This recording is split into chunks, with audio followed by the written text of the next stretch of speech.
Niin, hyvää päivää, hyvät naiset ja herrat, ja tervetuloa tänne meidän seminaariin Hyvinvoiva Päijät-Häme ja sote.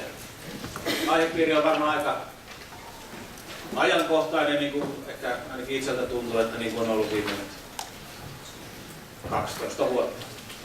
Mutta nyt tällä hetkellä ollaan varmaan aika mielenkiintoisessa pisteessä monessakin suhteessa.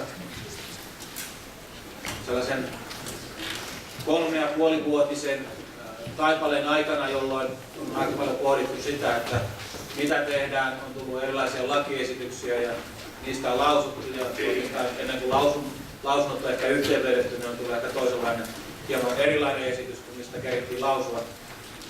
Nyt viime keväänä puolueiden tekemään yhteisen tahdonilmaisun jälkeen ollaan päästy siihen pisteeseen, että tämä järjestämislaki on meillä lausunnolla.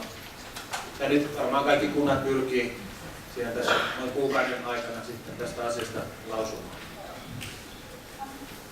Meillä on ollut siis oikeastaan erittäin hyvä tuuri ja onni sen osalta, että ajankohta on osoittautunut erittäin hyväksi ja ollaan oikeastaan järjestöjen puolelta, eli siis ammattikorkeakoulu meidän, Verson ja sitten sosiaaliturvan yhdistyksen puolesta niin pystytty myös saamaan tänne erittäin hyviä ja ammattitaitoisia puhujia.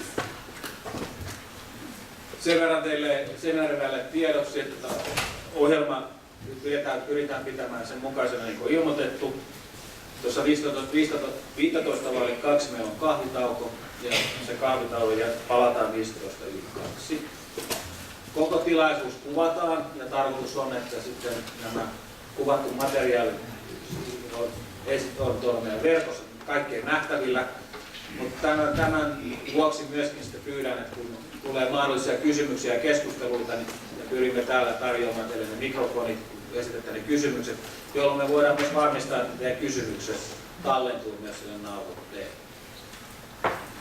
Näistä oikeastaan käytännön asioista oikeastaan ilo ja kunnia alkaa sisäänheittämään ensimmäistä alustajaa, joka ei oikeastaan ehkä voisi todeta, että ei hirveästi esittelyä tällä alueella kaipaa.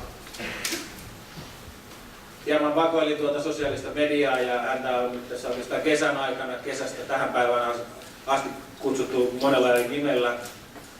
Siellä on Kukkahattu Setä, sosiaalineuvos, ja hän on joutunut konsultoimaan varmaan aika monia viranhaltijoita tänne lain tulkinnassa.